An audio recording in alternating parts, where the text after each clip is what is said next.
Hello and welcome to West Country Wanderings. Welcome back to Cornwall, to Kernow. Today I'm in the delightful North Cornwall town of Bude, somewhere we've not been on the channel before. That there is this, the Bude Canal. I'll tell you a bit more about it, but I won't tell you too much because I'll be doing some more videos about the Bude Canal in the spring of next year, and I'll tell you about that as well.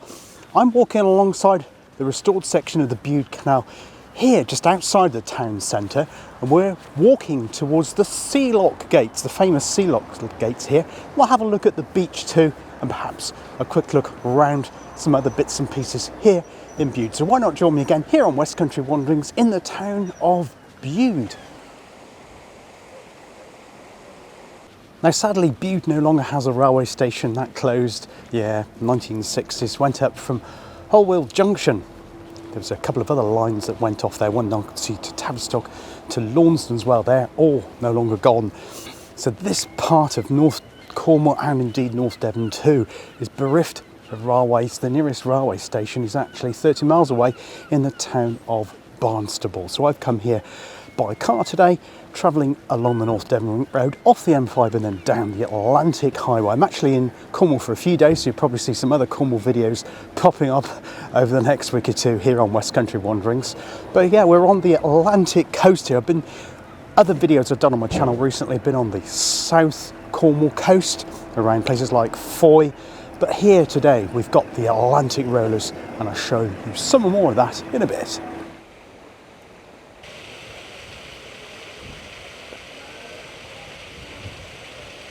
So this is the famous Sea Lock here at Bude. This is where the Bude Canal meets the sea. Not too many places that actually happens on the canals. This wasn't part of the network. It doesn't link to any other part. Certainly doesn't link to the Midlands network, or indeed ones a bit further up in the West Country, like the Grand Western Canal around Tiverton. It doesn't. It's kind of just a stub on its own. I'll tell you a bit more about why it was built shortly, but it was all about improving the local economy all around here in Bude. And it was an unusual canal in many respects. But this lock gates here were actually restored in 2000. It was a Millennium project. Originally they wanted to take these lock gates out completely before they restored the canal there. But of course now it's very much a tourist asset here in Bude.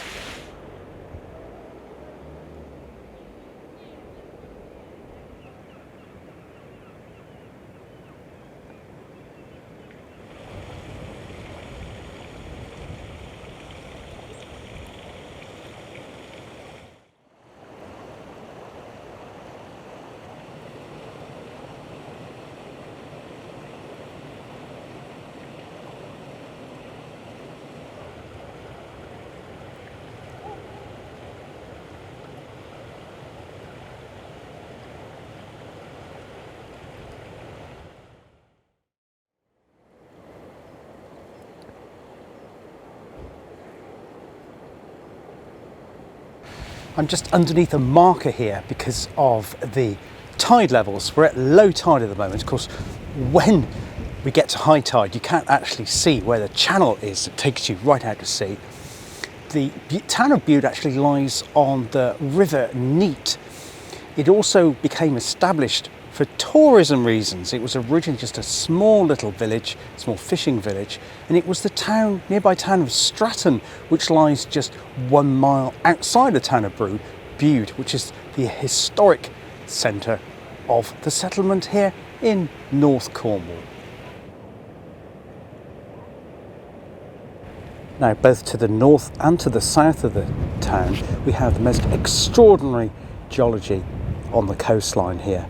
And this is a really good example. Now you're looking at there, obviously layers of rock, which has been laid down millions of years ago, and they've been twisted through 45 degrees. And you can also see a curve there because they've been forced under pressure from underlying forces.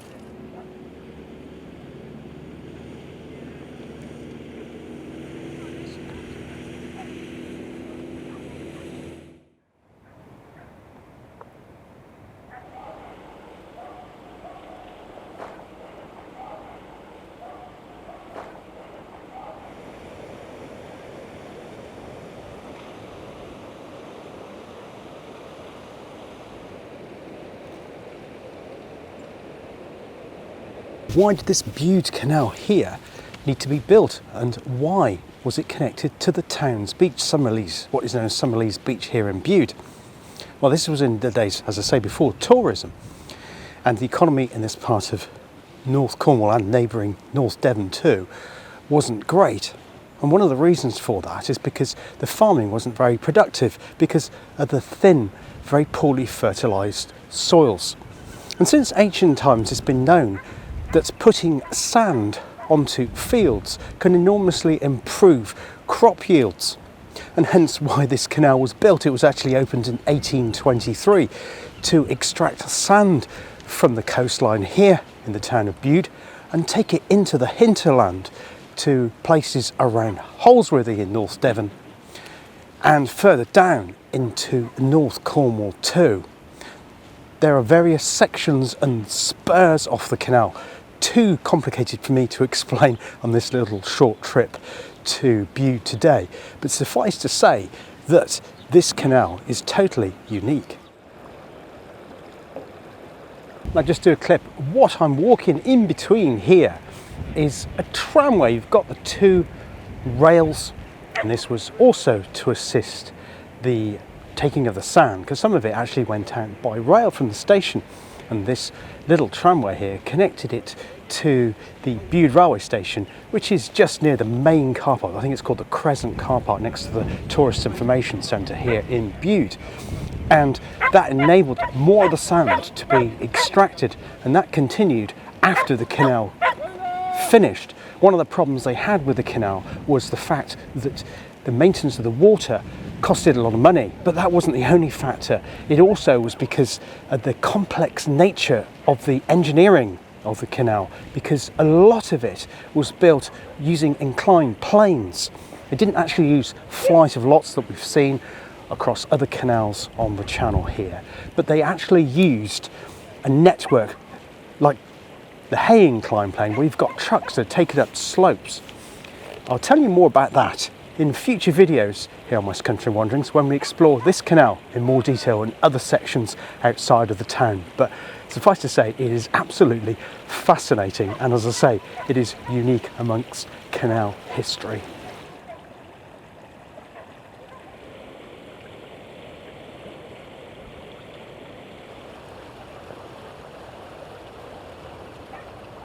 Now, it feels good to be able to bring you some content not only from the coast but also on a beach. I think this is the first time I've been able to do that, proper sand beach that is, since I was at Weymouth in the height of the summer. Of course, it's really difficult doing vlogging then because it's so busy, so it's an absolute joy to be back on the Atlantic coast. I haven't done a video from the Atlantic coast since I was living around the Perranporth area last year. It's kind of late spring of 2021 when I did a sequence of 3 videos on the dunes there, and we also had a look at the village of Rose. So it's great to be back on the Atlantic coast. I'm actually getting over a heavy cone. It's kind of left a bit of sinusitis in my nostrils, so I apologise for a bit of a blocked up sound, but I'm hoping that the Atlantic waves crashing here on the North Cornwall coast are going to be able to provide some relief for that and give me some fresh air, because we've had some appalling weather, some rain, and I've been waiting for a weather window, a stop in the rain, to be able to come down to Cornwall for a few days to bring you some Cornish content, which has been lacking on my channel for a few weeks. I think the last time I was here was about 5 weeks ago, just a day trip. I was looking for Cornish rails, but there will be some Cornish railway content to come up too, so I've got some things planned for that. In the meantime, I just thought I'd bring you some coast, just the sound of the sea, because I say that's been a big missing.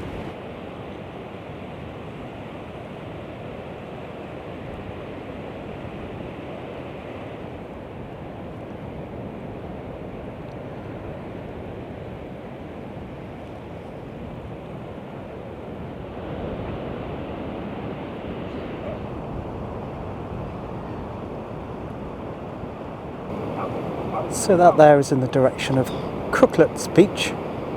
It's connected to Summerleaze at the moment because, as I say, we're at low tide. I've also got something to my right which I'll show you in a minute, which is not to say unique to Bude in Cornwall, but There aren't too many around and it's really interesting.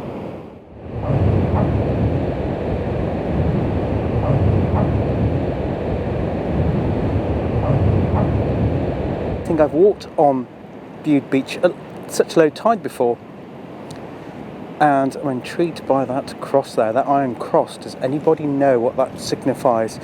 Is that to symbolise, or sorry, to mark a wreck of a ship? Interesting.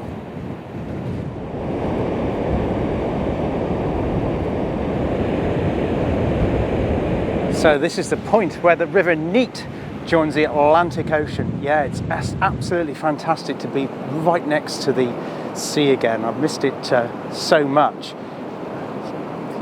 Because I've lived in Cornwall for a greater part of my life now, though I was brought up in Gloucestershire. And I do love, and I've said before, that some of the areas I like most in the West Country wandering areas are like the Malverns and the Cotswolds, particularly the Malverns. We will be back there again. But I do love the coast, particularly the Atlantic coast. I love the drama, those Atlantic rollers. You can hear them coming in now, just over there behind me. But it's terrific to see that today. I haven't seen any surfers here today. Probably not high enough waves today, though it's dramatic compared to the south coast. They're not quite full on that the surfing community do crave, but it's tremendous. Just the air here is just wonderful, just so clear. Yeah, really enjoying my afternoon here in Bude in North Cornwall.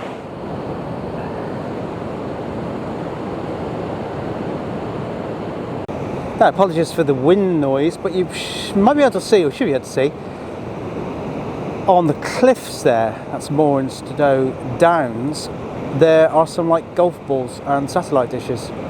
Well, that used to be RAF Moorstowe, it's now GCHQ, and it's a listening post for the GCHQ base in Cheltenham in Gloucestershire. I also believe that the Americans have an interest in that base too.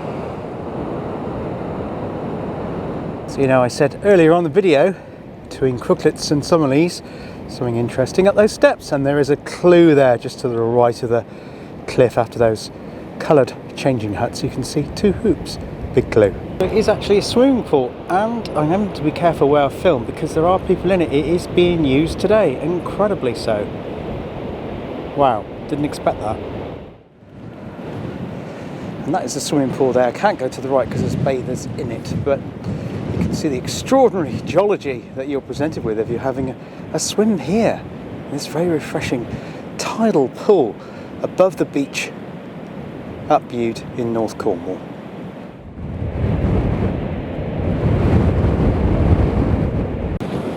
And there's a swimming pool in all its glory. Fantastic. It's quite a sizable swimming pool as well, because normally these type of pools are small, but this one is some considerable size, which is great. There, now that's a view you don't see very often. Who needs an infinity pool when you can have a swimming pool like this one, with a view right over the Atlantic Ocean, those rollers coming in, and golden sand too, even on a grey overcast November day. Fantastic. And make our way up the steps there to the park, because in the park there's something also interesting to show you before we conclude our video today. Yes, so this beach here is called Middle Beach, but often it's really small when the tide comes in. So it's exactly halfway between Crooklets to the right and Summerleaze to the left. Now this little memorial here on the right of the screen commemorates the hospitality that Bude gave to Clifton College. I presume that's Clifton College in Bristol. I'm pretty certain that it is some 120 miles to the north of here. I would imagine because Bristol was a target of bombing by the Luftwaffe, that they must have came down to Bude to escape those bombs and probably carried on their education in this delightful Atlantic coast setting. What an absolute delight this town really is, with so much history and natural beauty too, with its coastline. Now that there is Bude's castle. Of course it's a folly, it's not a castle in an ordinary sense of the word as we've come to know it here on West Country Wanderings, but There's something next to it which is well worth having a look at, so why not follow me? Now this bridge here, footpath bridge over the River Neat, is what joins the beach areas of the town to the town centre. Town centre is on the left and the beach area in Bude Canal is on the right. So this part of Bude town is known as the Strand, presumably because it has a promenade-like feature alongside the River Neat there. It's very attractive. I think it's got a new Premier Inn building there. That's kind of the tree-coloured one on the left of the picture, almost to the left of the picture there. Then if I turn around through 180 degrees, ta-da! That is kind of the town centre with that lovely little square in the middle. We'll have a look at that. Apologies for the usual traffic noise, of course. In the days when I could eat Cornish pasties before I realised I had a gluten allergy to wheat, barley and oats, that was one of my favourite pasty shops, Pengenna. They only have 3 branches, one here in Bude, one in St Ives, which is the one I used to pop into sometimes when I worked in St Ives, and I believe they've got one in Tintagel. But if you come to Bude and you are able to eat pasties, I can highly recommend them because they're one of the very best in Cornwall.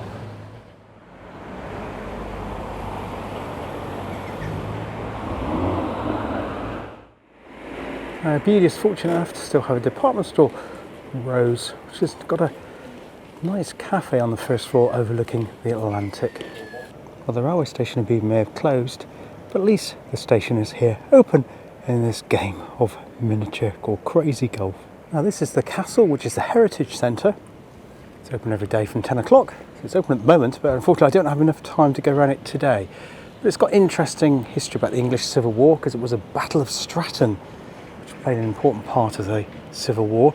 It also tells you about the port, the canal, the geology of Bude, the Industrial Revolution and Bude's railway heritage. So lots of interesting things in there. It's the Heritage Centre there. I'll actually be coming back to Bude in the springtime. I'm going to be staying not too far away, about 10 miles further up the road, the Atlantic Highway if you like. It will enable me to explore more around this area and bring you to more content around Bude and its environs. But yeah, that's perhaps one of the places I'll be going in to have a look at because it sounds really, really interesting. One final piece of interesting things here on this video is this. It's Bude Light. Yes, you heard that rightly. Not Bude's Light, but it's called the Bude Light. And I'll just show you now. So yeah, this Bude Light was built in 2000 to commemorate the invention of the Bude Light by Sir Arthur Gurney in 1830. So Goldsworthy Gurney actually injected a stream of oxygen through an oil flame. He actually rented out one of the Bude sand dunes just over the way we've seen there at Summerleaze and built this castle. It's like a mock castle and built on a raft, and he illuminated all of it with his invention using a series of mirrors which was reflected from just that one light source using the oxygen and the oil flame. Amazing invention. Not only did he go on to that, he lit the House of Commons for the first time a few years later as well. So he was a really talented guy. He was born, I think it was the 1780s in Padstow, so kind of a bit further down the coast, and he was educated at Truro Grammar School. Now, to commemorate his invention, what this does behind me is at night time it's lit up using fibre optic lights, and it replicates what the night sky looked like, assuming there was no clouds, on the 17th of May 2000 in the millennium year. It's a fitting tribute to a very clever man, inventor here in Cornwall. Well, I hope you have enjoyed today's tour of the town of Bude in North Cornwall. As I say, we will be back in this particular part of Cornwall again in the spring of next year to bring you some other things around this fascinating part of the county, not far from the Devon border too. This is the wonderful canal, and also to show you some other parts of this canal too. Just to let you know before I go, this canal has been restored all the way through to just south of the village of Marham Church. It makes a terrific walk. So you've got the towpath, you can walk all the way through to there. Where you get to Marham Church, you've got, an incline. So obviously it doesn't continue after that bit. And they are hoping to restore other parts of the canal, and I hope to show you some of those, including a couple of aqueducts too. That's it for today on West Country Wanderings. Hope you enjoyed it. If you did, please consider the usual, and I've got that Facebook group as well, so have a look at that. Take care of yourselves, look after yourselves, and I hope to see you on the channel again very, very soon. All the best for now. Cheers. Goodbye.